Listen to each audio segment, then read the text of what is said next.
नमस्कार किसान साथियों, मैं Sanju Prajapati crystal crop production से आपका इस वीडियो में स्वागत करता हूं। और आज मैं आपको मस्टर्ड की एक ऐसी वैरायटी बताने वाला हूं साथियों, जो कि रिसर्च वैरायटी होते हुए भी बहुत सारी हाईब्रिड वैरायटियों से आगे निकल जाती है एवरेज देने में। तो क्या आप सब इच्छुक होंगे इस वैरायटी के बारे में जानने के लिए?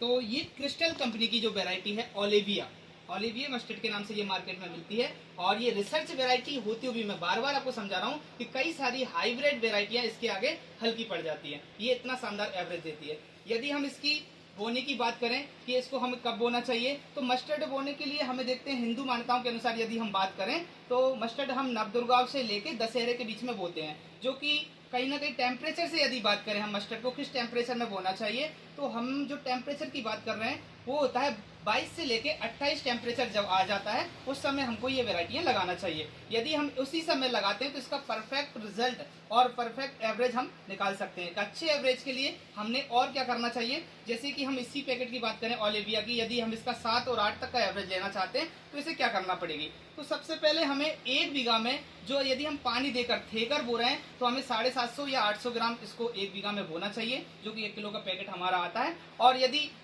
हम सूखे में बो रहे हैं तो वहाँ हम थोड़ा और ज़्यादा ले सकते हैं, 900 ग्राम के लगभग ले सकते हैं, यदि कीड़ा मकोड़ी खाने का डर है। वैसे इसे कीड़े मकोड़ी और फंगस इसमें नहीं लगेगा, क्योंकि बहुत ही अच्छे टेक्निकल से इसको हमने ट्रीटेड किया है। ट्रीटेड यानी कि बीज उपचारित, ये उपचारित पहले से आता है, रिसर्च होते हुए भी ये ट्रीटेड आता है। साथियों, अभी हम बात कर रहे थे कि इसका और अच्छे एवरेज लेने के लिए हमें क्या करना है।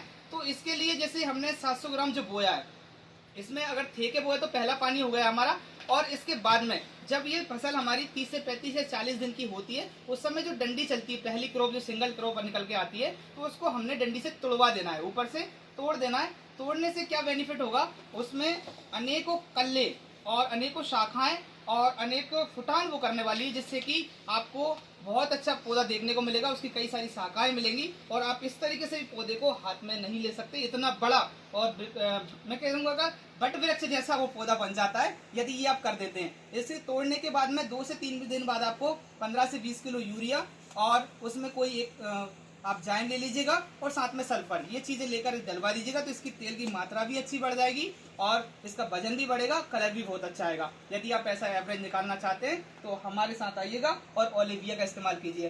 कहाँ पड़े उस चक्कर में, कोई नहीं है ओलिविया की टक्कर में। नमस्कार साथियों, जय हिंद।